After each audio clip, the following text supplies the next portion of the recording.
Salut à tous, la team OL, Thomas M. Show pour OL Fan TV.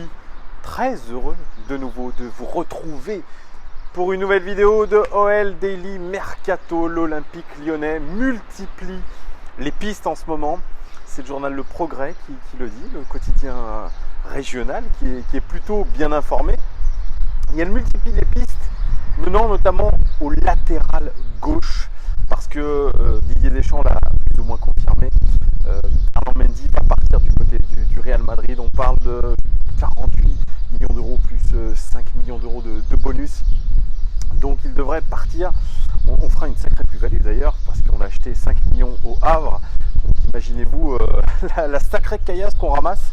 Ça c'est plutôt cool. Ça nous laisse aussi pas mal d'argent pour investir sur un nouveau latéral gauche.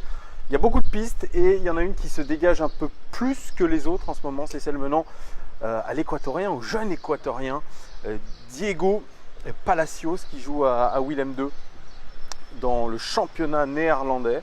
Alors c'est une piste quand même qui est surprenante. Moi je ne le connaissais pas, Diego Palacios, 19 ans comme je l'ai dit, titulaire à Willem II qui est un club du ventre mou néerlandais. Ils ont fini dixième du championnat néerlandais, c'est moyen, c'est très moyen. Il a été titulaire toute la saison, mais on parle de lui comme d'un futur très grand latéral gauche.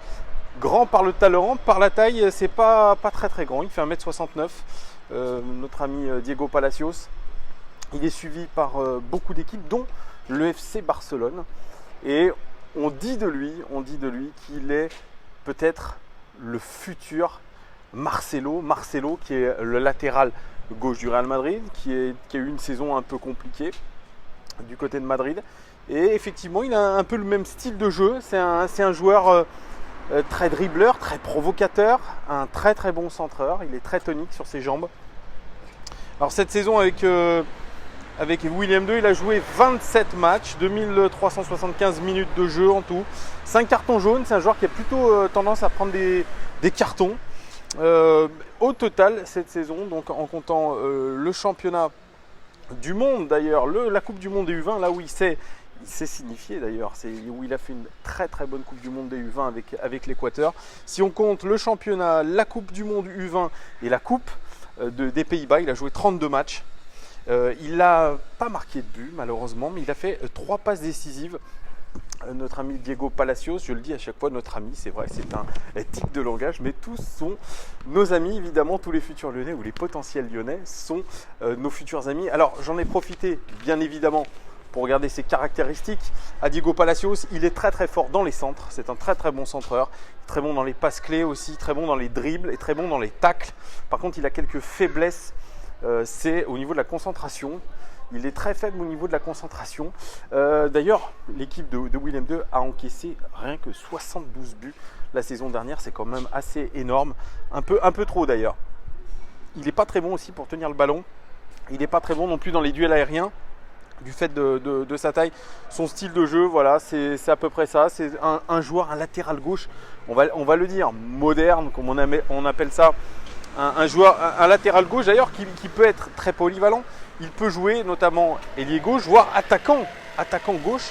Donc il est adapté à plusieurs systèmes de jeu. Alors j'aime comparer les latéraux gauche qu'on cible avec Ferland Mendy. Parce que Ferland Mendy pour nous c'est un peu la référence si je puis dire. Parce qu'il a fait une excellente saison avec nous. Il a des qualités au-dessus de la moyenne. Didier Deschamps parlait de lui comme d'avoir une trajectoire assez dingue, et d'ailleurs une progression assez dingue depuis qu'il est parti de la Ligue 2. Il est venu chez nous, c'est vrai, effectivement. Et Diego Palacios et Ferland Mendy, ils ont joué le même nombre de matchs en championnat, parce qu'on compare les chiffres sur le championnat. 27 apparitions pour les deux, quasiment le même temps de jeu. Au niveau des interventions défensives, eh bien, on a Palacios qui est beaucoup plus tacleur que Ferland Mendy. 3,4 tacles réussis en moyenne par match contre 1,5 pour Ferland Mendy. Au niveau des interceptions, c'est un poil mieux aussi que Ferland Mendy. 1,5 interceptions contre une interception seulement par match pour Ferland Mendy. Au niveau des fautes, eh bien, Palacios il fait beaucoup plus de fautes que Ferland Mendy sur un match et ça a son désavantage. 1,6 fautes par match en moyenne contre 0,9 pour Ferland Mendy. Au niveau des dégagements, c'est mieux aussi côté Diego Palacios. 2,6 dégagements par match en moyenne contre 1,4 côté Ferland Mendy. Et puis au niveau des dribbles, s'il se fait passer en dribble, il prend un dribble par match en moyenne. Il se fait dribbler une fois. Et Ferland Mendy 0,1. C'est là où il est très fort, Ferland Mendy, sur cette capacité à ne pas se faire dribbler. Il en a fait d'ailleurs une question d'honneur. Il l'a dit assez régulièrement. Au niveau de l'attaque, eh bien, Ferland Mendy, il a 2 buts quand même cette saison avec nous, enfin la saison dernière, 2 buts. Diego Palacios, 0 but, je l'ai dit. Au niveau des passes décisives, 3 passes décisives pour Palacios, 1 pour Ferland Mendy. Au niveau des tirs par match, eh bien, Ferland Mendy tire un poil plus que Diego Palacios. 0,8 tirs par match contre 0,4 côté Diego Palacios. Passe clé, c'est mieux aussi, un poil mieux pour Ferland Mendy, mais c'est quasi la même chose, 1,3 pour Ferland Mendy, 1,1, donc une passe clé par match en moyenne pour Diego Palacios. Et puis au niveau des dribbles, Ferland Mendy, plus dribbleur, quasiment 2 dribbles par match réussis contre 1 dribble pour Diego Palacios. Au niveau des fautes subies, bien c'est quasiment la même chose, ils subissent à peu près 2 fautes par match. Donc c'est plutôt pas mal, hein.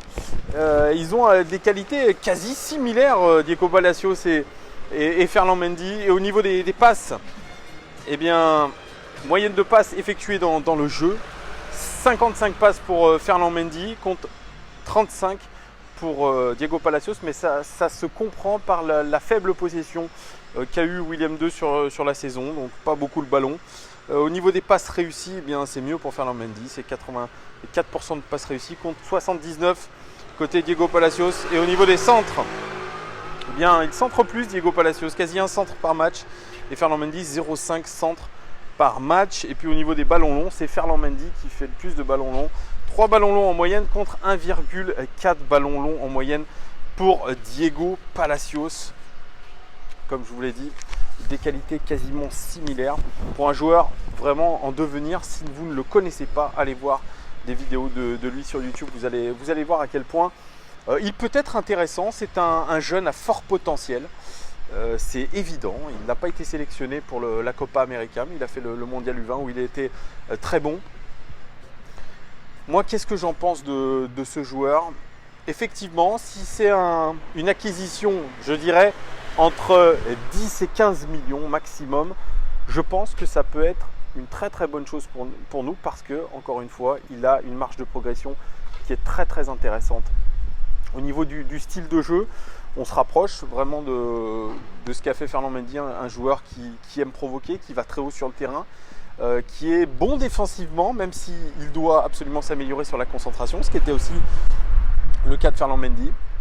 Un joueur plus jeune que Ferland Mendy aussi, donc potentiellement il peut aller plus haut que Ferland Mendy. Après, il y a l'adaptation au championnat de France bien évidemment. Il y a une adaptation au très haut niveau avec la Ligue des Champions, il ne l'a pas connu avec Willem II. Vous me direz, c'est pareil avec Ferland Mendy, il n'a rien connu avec Le Havre, il n'avait pas connu le très haut niveau. Donc beaucoup de découvertes, il aura forcément une phase d'adaptation, mais moi je dis pourquoi pas. Si on a le Barça sur ce joueur-là, c'est que ce n'est pas forcément une bonne nouvelle pour nous, parce que je pense que le joueur privilégiera plutôt de partir dans un club comme le FC Barcelone. Malheureusement, on ne fera pas le poids, mais aujourd'hui, on s'est placé vraiment sur lui. Et on va tout faire pour essayer de le faire venir. Au niveau des pistes d'ailleurs évoquées, je vais faire une petite vidéo sur Stanley Nsoki, le joueur du Paris Saint-Germain, qui est lui aussi ciblé côté gauche, latéral gauche. Il y a aussi la piste menant à Romain Perraud. Romain Perraud qui est un joueur de Nice qui a été prêté sans option d'achat au Paris FC en Ligue 2 et qui a fait une grosse saison, une très grosse saison même, avec 5 buts et une passe décisive, je crois. L'OL s'intéresse à lui parce que c'est un jeune joueur de 21 ans qui a beaucoup de confiance, qui est en train d'acquérir beaucoup de confiance, qui a fait tous les matchs amicaux la saison dernière avec Nice avant d'être prêté. C'est un joueur qui a un fort potentiel lui aussi, à peu près le même gabarit que Diego Palacios, 1m70. Donc vous voyez, on cible à peu près toujours le même genre de joueur pour prendre notre latéral gauche, des joueurs qui sont plus à vocation offensive, mais qui ont appris à avoir une maîtrise défensive aussi intéressante, parce qu'il faut, je le rappelle, pour les latéraux, avoir un certain équilibre entre l'offensif et le défensif, parce qu'on ne peut pas uniquement attaquer, mais il faut aussi savoir bien défendre. Il faut acquérir cette expérience défensive. Donc oui, voilà, on se place évidemment sur toujours le même style de latéraux, des joueurs en devenir. Donc oui, je dis oui à la piste Diego Palacios, mais attention à ne surtout pas le surpayer, parce que ça c'est évident que les clubs vont savoir qu'on a récupéré quelque chose comme 50 millions d'euros pour Ferland Mendy, donc ils vont essayer de gratter un maximum. C'est comme ça quand les clubs gagnent de l'argent, les clubs vendeurs vont essayer de faire augmenter le montant du transfert. Moi je pense qu'il ne faut pas le surpayer. Moi voilà, à 10 millions, 10, 11 millions, on est bon. Au-delà, pour moi, c'est une folie. D'après le progrès d'ailleurs, Silvinho serait d'accord avec Juninho, il faut des joueurs d'expérience. Là, on n'est pas sur des pistes d'expérience pour les latéraux gauche. Par contre, peut-être les pistes au milieu de terrain seront bien évidemment un peu plus expérimenté. On parle de Luis Gustavo, comme je vous l'ai dit, on parle de Lucas Leiva, on parle de Maxime Gonalon aussi, hein, le retour de l'ancien capitaine lyonnais, même si je n'y crois pas un seul instant, vu comment il est parti embrouillé avec Jean-Michel Aulas. Et cette piste ne m'intéresse pas en tout cas. Voilà, Maxime Gonalon a été beaucoup trop blessé quand il est parti, que ce soit à l'AS Roma ou à Séville. Je ne suis pas pour un retour de Maxime Gonalon. Voilà les gars, dites-moi tout en commentaire. Qu'est-ce que vous pensez de cette piste Diego Palacios? Qu'est-ce que vous pensez de lui? Est-ce que vous pensez que ça pourrait faire l'affaire pour nous? Dites-moi tout. Dites-moi aussi ce que vous pensez de la piste Romain Perraud. Et dites-moi aussi ce que vous pensez de la piste au milieu de terrain, Maxime Gonalon, pour ou contre un retour du capitaine, de l'ancien capitaine lyonnais formé à l'Olympique Lyonnais, Maxime Gonalon. Il ne me reste plus qu'à vous souhaiter une très bonne fin de journée les gars. À très vite pour un nouvel OL Daily Mercato. Ciao ciao.